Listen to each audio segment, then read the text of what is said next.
time to call the sheriffs. My name's Mr. Griggs, my colleague and our enforcement agent. I'm here to issue a High Court writ. I've got to do what I'm instructed to by the court. They're enforcement agents of the High Court. And if a court's ruled in your favour, they're on your side. If the debtor doesn't want to pay, You currently owe £9,461.80. the law says the sheriffs can get you what you're owed. If you don't come the door, you have to remove the vehicle off the drive. You'll have a week to pay in full before it gets sold at auction. Whether it's a small company Can I speak to the person in charge, please? or a household name, We're here to see somebody from G4S. if they owe you money, the sheriffs get it paid. I'm not going anywhere. You get in to come in here. We're not going to be waiting around like that. It needs to be done now. It's collected 42 grand. Coming up, Swikruti Sony was left more than £1,000 out of pocket after being denied a refund by a dress shop. That's like near enough a month's wages for me, so it's a lot of money, and I was, really, really annoyed. When Ken goes to meet the boss, it all kicks off. God punish you. Right. All your dresses are now on the floor, okay? Turn my back on the debtor and the debtor has just punched me in the head. A landlord owes money to a former tenant after hanging on to some of their goods. Lawrence and Kev go to collect. But will they find him? Quite a bit of post there for him. Hold up. Hello, sir. A Soho restaurant hasn't settled a bill for its cleaning. But do they have the money to pay? If you're telling me you can't pay it today, that's what you're telling me. But it's not obvious to me that you can't pay it today. And the sheriffs visit a car dealer's on behalf of a customer. You the governor by any chance? But the story isn't as straightforward as it seems. The car has been returned, but it's got 8,000 miles on it, more than when they sold it.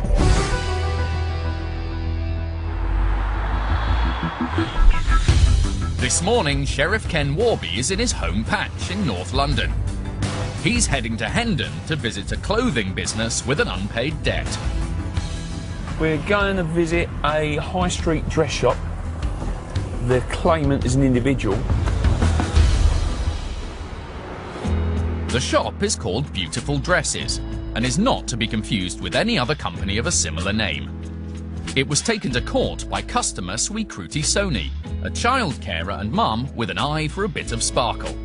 She came across the shop when she was looking for something special to wear for some important social occasions. I had a friend's christening coming up and a friend's wedding coming up, both best friends of mine, and I wanted, to make the effort, so I wanted to get something nice. So I went on the internet, I found a company called Beautiful Dresses. It seemed to be just what she was looking for. They were lovely, they were gorgeous dresses. They were like embellished, nice dresses, which I love, and you can't just get them in like an everyday to-day shop, really. So I thought I'd order from them. In fact, she ordered 3, telling the store owner that she planned to return one once she tried them on. They didn't come cheap. The dresses were over £1,000 for 3 dresses. They were about £300 each, just over £300 each. The owner of Beautiful Dresses requested that she paid by bank transfer.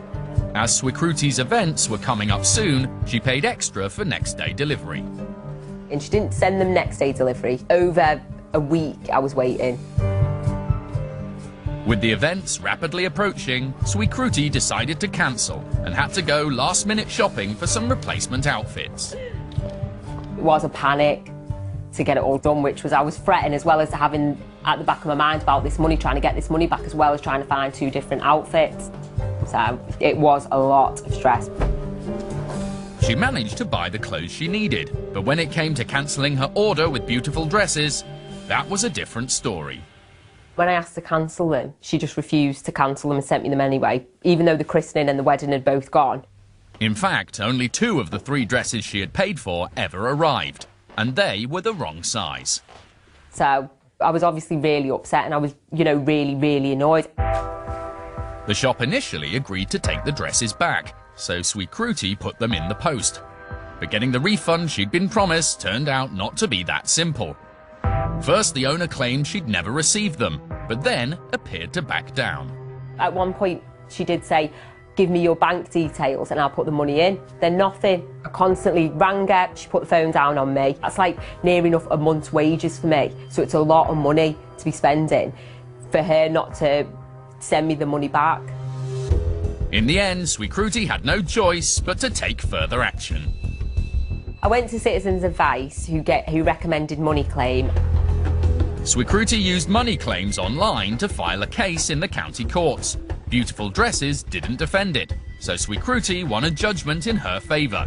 But she's still not got her money back and has turned to the sheriffs. It's definitely my last hope, otherwise the money's just gone. There's nothing I can do about it. The money's just gone.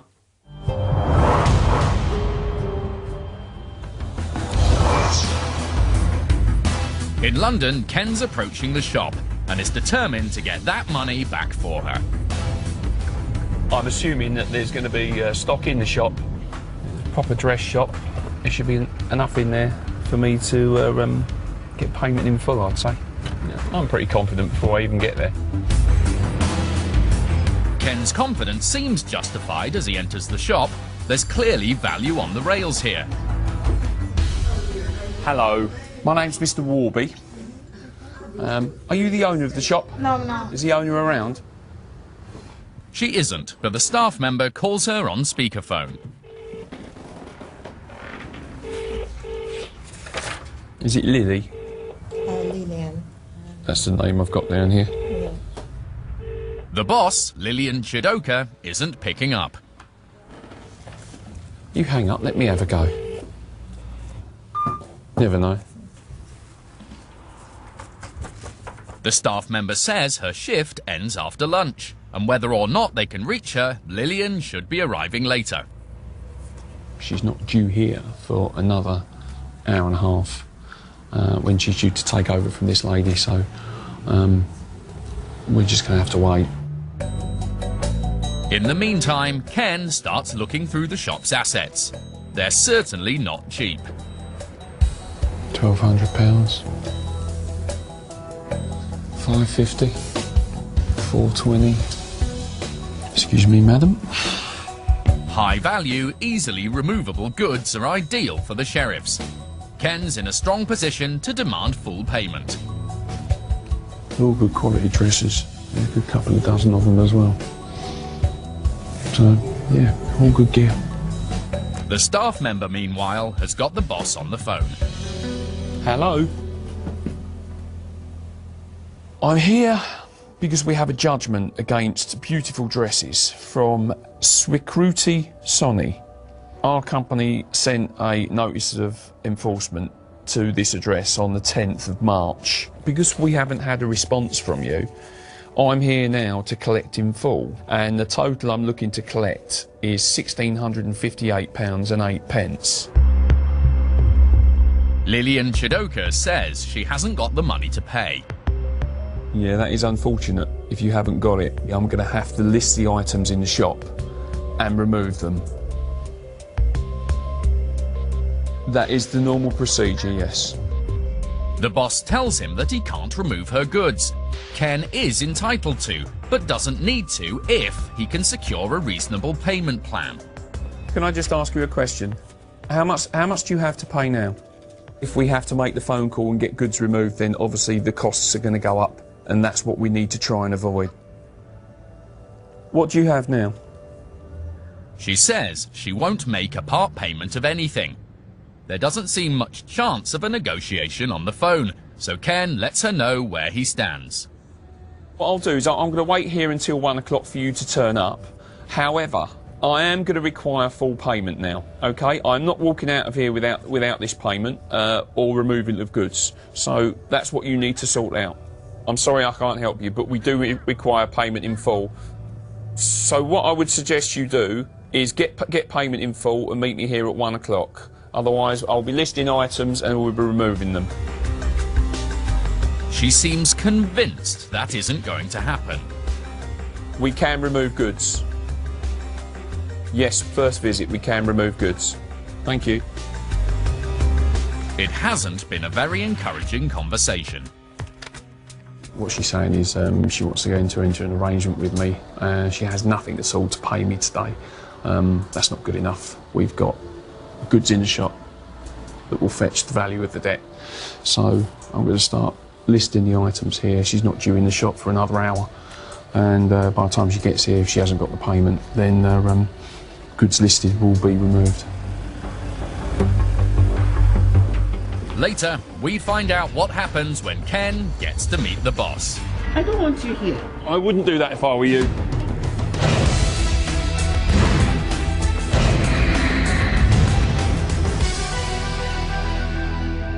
If you've been ripped off and the person or company responsible refuses to pay you back, the first step is to make a claim in the county court.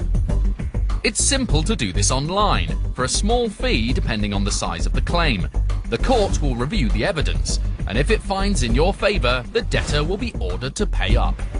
If they don't, then for a further £60, the High Court will grant a writ, authorising the sheriffs to act on your behalf. If they're successful, you get all your money back.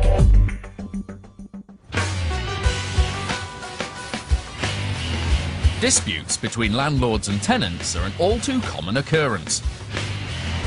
This morning, Sheriffs Kev McNally and Lawrence Grix are about to enforce a case where a disagreement over a property ended up being decided by the courts. 10 o'clock in the morning, Romford we're heading to. We're going to go and find Dr. Sumyo Gorai. Dr. Gorai was taken to court by a former tenant who claims they were unfairly evicted from the property. And according to the information we have, he proceeded to rent the property out to someone else with all our clients' property and personal belongings still in there. The tenant claims they never got their stuff back and took the case to court to recover their costs. They won a default judgment in their favour for £5,000, some of which has now been paid. But Kev and Lawrence are here for the rest. He owes £1,670. The sheriffs are arriving at what they believe is Dr. Gorai's home address, and they've spotted a black BMW they think is his. Yeah, that's it, yeah. The sheriffs have already done checks on a license plate number they've been supplied to confirm the BMW was free from finance and so could be removed. But there's a problem. They've got it slightly wrong. We were given the wrong number, were we? One of the digits is different from what the sheriffs have been told. Right, so we haven't got a result on it then, have we? That means they don't know whether this car is clear of finance after all. Lawrence heads to the house to see if the doctor is home. They try the bell, but there's no answer. Lawrence looks for any sign of life. Anything in the letterbox that could confirm that he lives here. There we go, there's one for him. It's addressed here, is it? And another one. And another one. And another one. Yeah. So the sheriffs are in the right place. But is the debtor here today? With barbed wire on top of the wall, they won't be climbing over. While Lawrence takes a closer look at the car, Kev tries the neighbours. I wonder if you could help me. Do you know if it's Dr. Gorai living next door? But they don't seem to know. All right, no worries. It looks like this could be a wasted trip. Just had to leave paperwork. It's unfortunate that we were given the wrong registration for the vehicle. It wouldn't have mattered whether they were in or not. We'd have taken the car. So we'll have to hope now that either he gets in touch and pays, or the car's still here when we come back if he doesn't get in touch. Hold up. But I have my suspicions about that. But just as hope of getting the debt paid is fading, a car pulls into the drive. It's Dr. Gorai. Once he's stepped out of the car, Lawrence takes the opportunity to acquire his car keys. It won't be worth as much as the BMW, but it's something. My name's Mr. Grix, my colleague and I are enforcement agents. We're here today with a High Court writ. The total outstanding is £1,670.16. Yes. We're ordered here today by the High Court to take control of goods to clear that debt. Or we can, unless you pay in full. Yeah, I can pay in full. If you give me an account detail, I will transfer it straight away. Okay. Dr. Gorai has immediately offered to settle the bill. So why didn't he pay earlier? Your letters don't give us any account details. No, but it gives you details of how you can get in touch with us to make the payment, doesn't it? But without account details, how can I make a payment? Right, well, that's something you need to take up with the Ministry of Justice, sir, because the forms are prescribed forms by the Ministry of Justice. Yeah. And Lawrence is happy to provide all the details Dr. Garai needs. It's that sort code, that account number. It needs to be done as an immediate payment. If you do that, then I'll check with my office, and providing the money's gone into the account, we'll issue you a receipt, you can have your keys back, and we'll be on our way. Without my keys, I can't get into my property. That's a car key, sir. My house key is in the boot of the car. Lawrence doesn't want to give the car keys back, but opens the boot for him. Dr. Garai unlocks the house and starts to get some things from the car. But he's left the front door open, so Kev steps in, closely followed by Lawrence. Would you wait outside? No, my colleague's already inside, sir. We'll come in while you make the payment. Is it? Yeah. Is that what you... The sheriffs are legally allowed to walk through an open door into a residential premises. Once inside, they can't be told to leave. But 10 minutes later, the sheriffs are back out of their own accord, with their every move filmed by the debtor, who's also willing to volunteer his side of the story. This was regarding a tenant of mine who stayed in my property for 7 months without paying rent, trashed my property, kept a snake in the property, kept rats in the property, completely trashed my garden.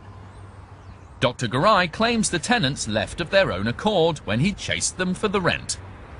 Then I used my keys to get into the property, and there were some goods left in the property. When we changed the locks for the front door, they then went to the court and tried to get money back for the £5,000 of goods that they thought that I had stolen from them, which we had kept for them for some time, but they didn't come to collect it. And when they didn't come to collect it, we had to dispose of goods because we didn't want to touch their goods. But the court ruled in the tenant's favour and ordered Dr. Garai to pay them £5,000, which he hasn't done. Dr. Garai admits he received a demand for payment from the sheriffs, but didn't think he'd been given enough information. There was no bank account, there was no address to where the payment had to be made, there was just a telephone number, and our experience of telephone numbers is very bad, as he gave me the details today, and I paid within 10 minutes. It's a much better outcome than the sheriffs anticipated. That went very well. We were basically about to leave because we couldn't get an answer, but he did pay fairly quickly. He was a bit awkward, as some people tend to be. We showed him ID when he pulled up on his driveway, but then he was wanting to see it again. I didn't want to sign the receipt either. It doesn't matter to us, we've got the payment. So, job done. And that means the tenant whose property went missing will get the money the court said they were owed.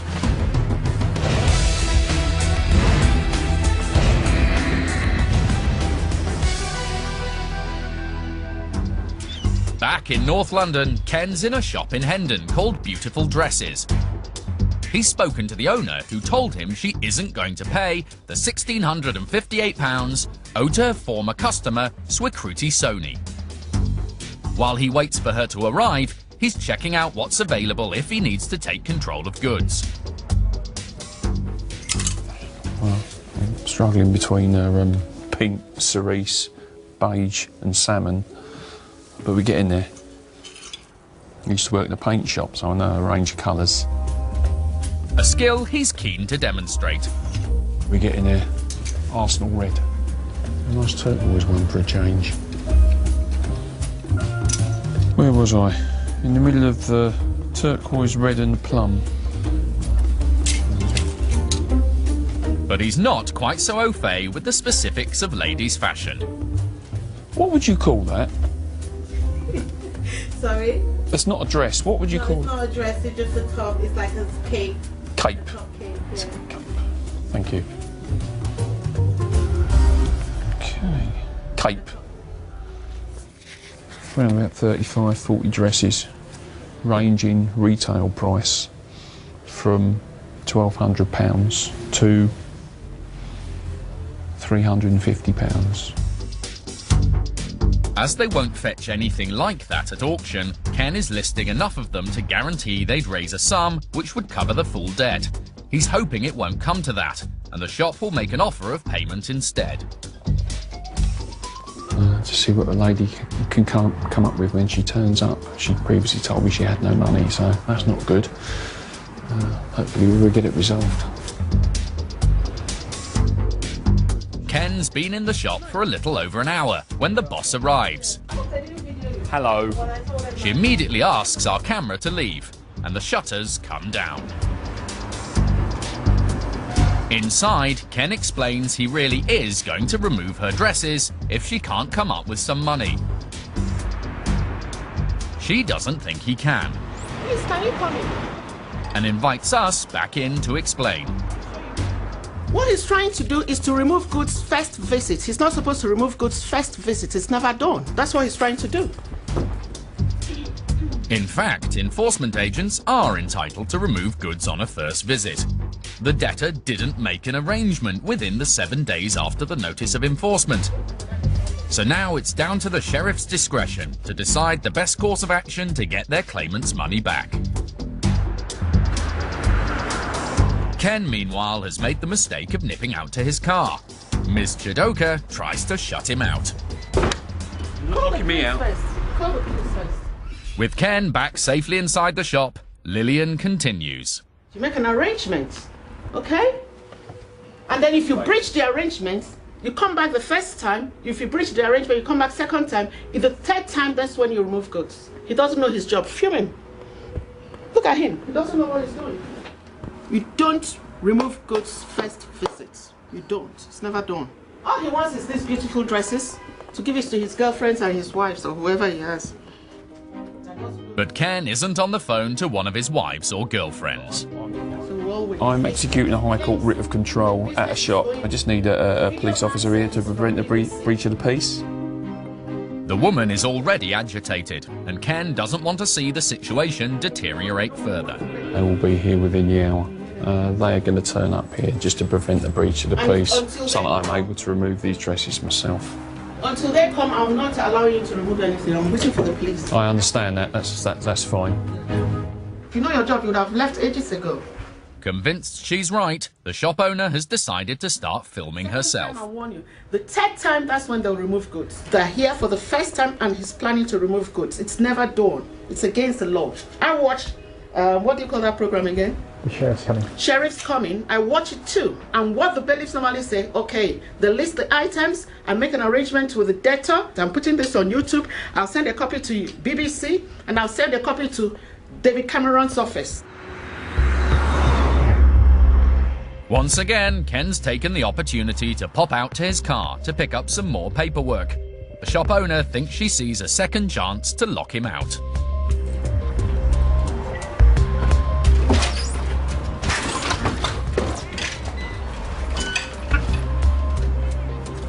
I don't want you here. I wouldn't do that if I were you. What will you do?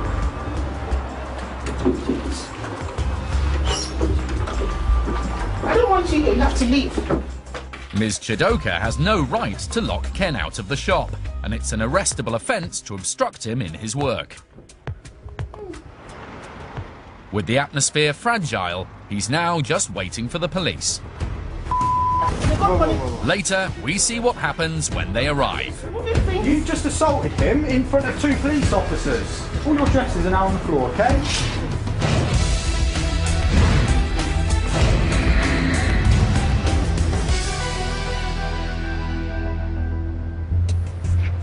Elsewhere in the capital, Lawrence and Kev are heading into the heart of the West End. They're on their way to a job that's going to turn out trickier than expected. We're in the middle of the town today, going into Soho. We're actually going to Soho Restaurants Limited, and it is a restaurant we're going to. They owe £5,259. The cleaning services that have been provided to the restaurant they haven't been paid for. To recover the money it's owed, the cleaning company has taken the restaurant to court and won a default judgment when the case wasn't defended. The sheriffs are eager to try to get it paid, and the snail-paced traffic en route to the job is trying their patience. Absolutely abysmal. I detest driving in central London. I've been sitting in the van for so long now and not getting anywhere. It does take its toll. It's only there. It doesn't help that when they finally approach their destination, Lawrence misses the turning. Oh dear. I'm going to say 22, 24. Eventually, they pull into the right road. Parking Yeah, suspended. you can't park here, but... It's that one on the corner. Oh yeah, I'll just wait here. Because we're not getting a ticket as well as sitting in traffic all day. No, that's it. After complaining about sitting in the van for the last 2 hours, Kebs helpfully volunteered to stay put. The company they're looking for is based at a restaurant called Maison Toureg. Lawrence makes his introductions. Hello there. Hi. I'll show you some ID. My name's Mr. Grix. Yeah. I'm an enforcement agent. Yeah. Are you the boss at all? No, not the boss. Are you able to get him on the phone? What was he regarding? I'm here with a High Court writ. I'll explain it to your boss on the phone. Moments later, the staff member returns with the phone, and Lawrence gets straight to the point. Hello, sir.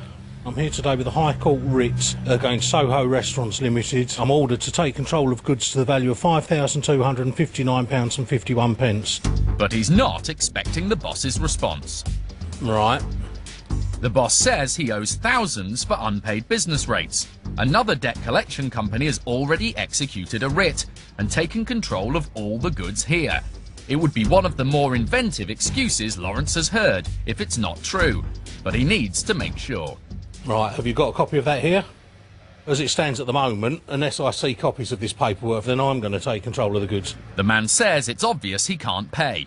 Lawrence isn't so sure. If you're telling me you can't pay it today, that's what you're telling me. But it's not obvious to me that you can't pay it today. If the goods have already been taken into control by someone else, Lawrence can't touch them. That means he won't have much leverage to get the debt paid.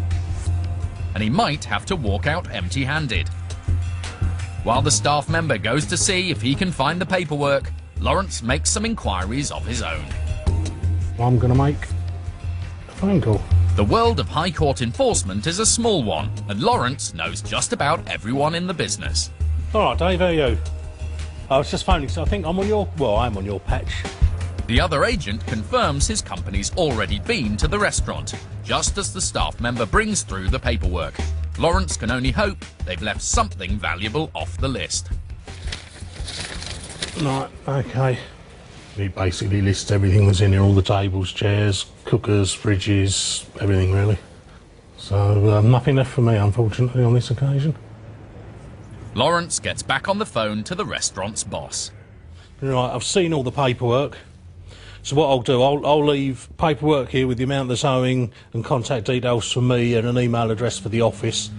He's hoping that the boss will come to an arrangement to pay at least something. Give me a buzz with how much you want to pay. But he's not optimistic. Thank you. Bye-bye. There you go. And with good reason. The outstanding debt on the other one for business rates is enormous compared to ours, so obviously he's paying that off. He wants to pay ours off, so I've left paperwork there, and he said he'll give me a ring later today with what he proposes to pay. But unfortunately, with no goods to take control of, your hands are tied. The restaurant boss didn't enter into a payment agreement later that day, and to date, the debt with the cleaning company has not been settled. Sheriffs are now officially known as High Court enforcement agents, and they'll collect the money you're owed. My job is to collect in full or remove goods. They've got more powers of entry than bailiffs. We don't have to take any notice of your security protocol, I'm afraid. And there's no limit on the size of the debts they can pursue. £1.6 million. Every year, sheriffs enforce more than